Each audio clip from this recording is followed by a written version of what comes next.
Recent டேஸாக கொஞ்ச நாளாக ஆயில் புல்லிங் பண்ணுறதுனால பல்வலி, ஈறுவலி இது எல்லாமே எந்த பிரச்சனையும் இல்லாமல் கொஞ்சம் நல்லாயிருக்கு. இதை முன்னாடியே ஸ்டார்ட் பண்ணியிருக்கலாம். இப்போ லேட்டாக ஸ்டார்ட் பண்ணதுலேயும் தப்பு இல்ல.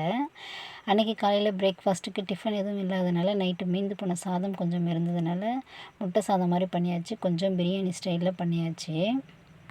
இதுக்கு சைட் டிஷ்ஷாக எஸ்டர்டே ஈவினிங் தான் செஞ்சேன். அது வடை கொஞ்சம் பருப்பு வடை வச்சாச்சு. அது கூட கொஞ்சமாக சுண்டல் இருந்துச்சு. அதையும் வச்சு அன்றைக்கி காலையில் பிரேக்ஃபாஸ்ட்டை நல்லா சூப்பராக ஓட்டியாச்சு.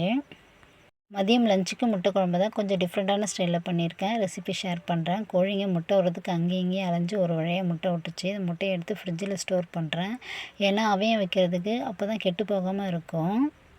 நம்ம ரொம்ப கஷ்டப்படுறோம், சாப்பாட்டுக்கு பெருசாக இன்வெஸ்ட் பண்ண முடியாது அப்படின்னு நினைக்கிறதெல்லாம் தப்பு. ஏன்னா வெளியில் நிறைய ஃபுட்டெல்லாம் வாங்கி சாப்பிட்றதுக்கு பதில் இதுமாதிரி ஹெல்த்தியான லைஃப் ஸ்டைலுக்குள்ளே கண்டிப்பாக போகிறதுக்கு நம்மளால் முடியும். அன்றைக்கி கொஞ்சம் வெளியே போக வேண்டிய வேலை இருந்ததுனால கொஞ்சம் அவசரமாக கிளம்ப வேண்டியதாக இருந்துச்சு.